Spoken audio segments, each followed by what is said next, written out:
ಆದಿಮುದ್ರಾ.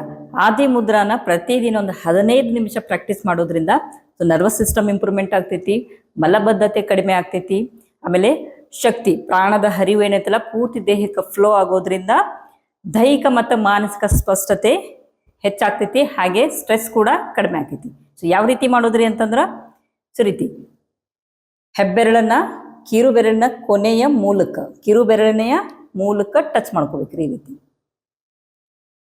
So next ಇನ್ನೊಂದು ಕೈ ಈ ರೀತಿ ಮಾಡ್ಕೊಂಡ್ಮೇಲೆ 4 ಬೆರಳನ್ನ ಫೋಲ್ಡ್ ಮಾಡ್ತೀರಿ. ಸೊ ಫೋಲ್ಡ್ ಮಾಡಿದ್ಮೇಲೆ ಎರಡೂ ಕೈಗಳನ್ನ ಮೇಲ್ಮುಖವಾಗಿ ಮಾಡಿಕೊಂಡು ತೊಡೆ ಮೇಲೆ ಇಟ್ಕೋಬಹುದು, ಅಥವಾ ಎರಡೂ ಕೈನ ಹೊಟ್ಟೆಯ ಹೊಂಕಳಿನ ಮುಂದೆ ಇಟ್ಕೋಬಹುದು. ಸೊ ರೀತಿ 15 ನಿಮಿಷ ಪ್ರಾಕ್ಟೀಸ್ ಮಾಡಬೇಕು. ಕಣ್ಣು ಮುಚ್ಕೋಬಹುದು ಅಥವಾ ಕಣ್ಣು ತೆರೆದಾದ್ರೂ ಮಾಡ್ರಿ. ಹಾಗೆ ಸೊ ಯಾವ್ದು ಆಸನದಲ್ಲಿ ಕೂಡ ನೀವು ಕುತ್ಕೊಂಡು ಮಾಡ್ಬೋದು. ನೀವು ವಜ್ರಾಸನ ಸ್ಥಿತಿ ಒಳಗೆ ಕೂತ್ಕೋಬಹುದು, ಪದ್ಮಾಸನ ಸ್ಥಿತಿ ಒಳಗೆ ಕೂತ್ಕೋಬಹುದು, ಅಥವಾ ನಾ ಏನು ಕೂತ್ಕೊಂಡೆಲ್ಲ ಈಗ ಸುಖಾಸನ ಸ್ಥಿತಿ. ಸೊ ಈ ರೀತಿ ಕೂತ್ಕೊಂಡು ನೀವು ಮಾಡ್ಬೋದು.